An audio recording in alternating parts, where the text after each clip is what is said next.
So in order to fill that bed over there, I need to be able to take my big cart, not this one, but the bigger one that's behind the quad, over to the front bed full of soil, which means I need a path. So we're going to grab the pickaxe and we are going to start. So this area here is going to get flattened so I can come right in through here and go right around there. Leave it to me to find all of the lines right off the bat by putting my pickaxe through one of them. Luckily, these are all coming out. There's not going to be, these lines aren't going to be here. The rosemary is very drought tolerant and actually has like 3 lines that go to it. So I am not concerned about that. I'm more concerned about all of this wonderful Bermuda grass and all the rocks. But that's why I use a pickaxe. I was so proud of myself last night because I remembered to take my video for YouTube with my phone sideways, and then I did a second video for Instagram, and when I was watching them I totally brain farted and thought I had to pick the best out of the 2 and deleted the one that I did like this. So see, the bees are happy in the rosemary. Probably won't trim this one till probably the weekend, maybe after the weekend, but I gave this guy quite the haircut last night. All his clippings all around. I got to finish this little patch here. And then I'm still going to get that patch done, but that's going to be part of a bed. I've decided the path, you can see all the stuff I pulled. And I also cleaned up the grapefruit tree.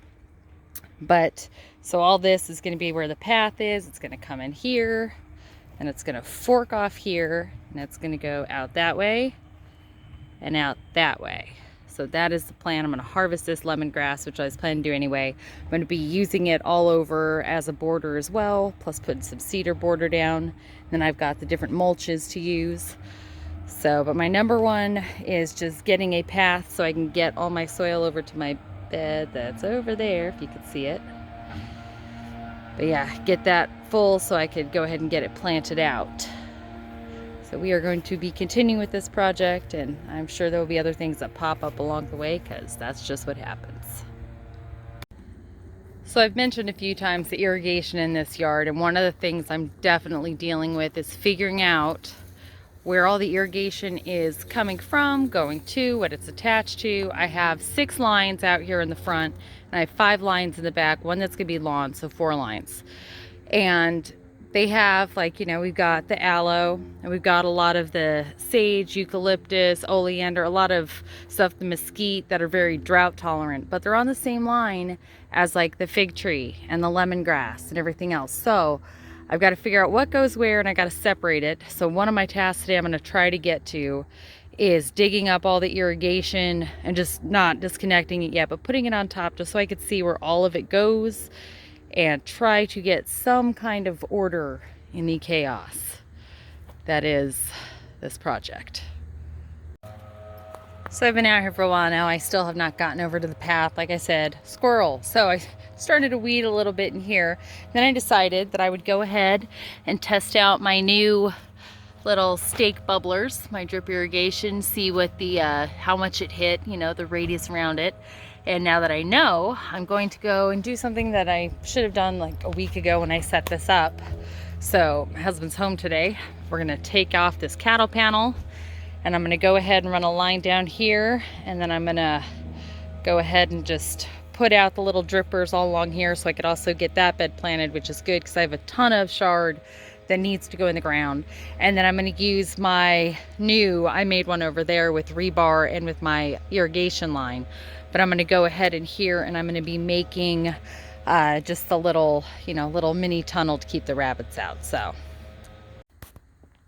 just gave these guys a quick water because it is warm today. So got my line here down the middle,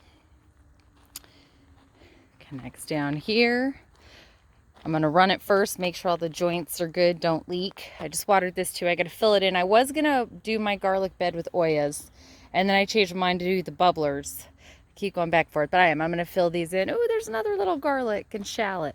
I'll be honest, I'd be surprised if a lot of this garlic comes up because I had it ready to plant the last full moon of October, and I didn't get it in the ground till December because of everything going on. So I'm debating also if I'm going to keep this around like this or if I'm going to match it and do it down the middle. I don't know yet. I don't know. We'll see. I also already put the bubblers in this first bed. This one's going to kind of be an audible because I don't know yet how I'm going to plant in there. The fact that I can reach in from both sides so I don't have to walk down the middle does give me more planting space now, but I don't know. We'll see. But you can see the little bubblers that are all spaced in here. And then, yeah, filling in the holes here because I had Oyas in there also at one point. Top it off a little, and then we'll see. Wish me luck. I'm going to test it. Got this first row here done. Tomorrow I will do that side, and I will do the garlic and shallot bed. I'm going to go ahead and throw some of my chard seedlings that need to go in the ground in here, probably over on this side. And yeah, so this bed is good to go, and then I will also put my cover on it so no critters can get to it. But yep, I think that is what I'm going to be getting done today, and I'm totally okay with that. My fingers hurt.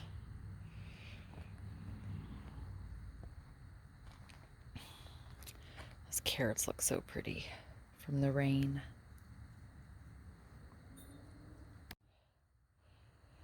I just quickly planted all of my different chard. I didn't even bother to label them because I know they're chard, and to me they pretty much all taste the same. They're just beautiful colors. So they are all in, including some real small ones. We'll see how they do. I'm not worried about it. I'm going to run the water in here for about 3 minutes to water them in and get their roots in.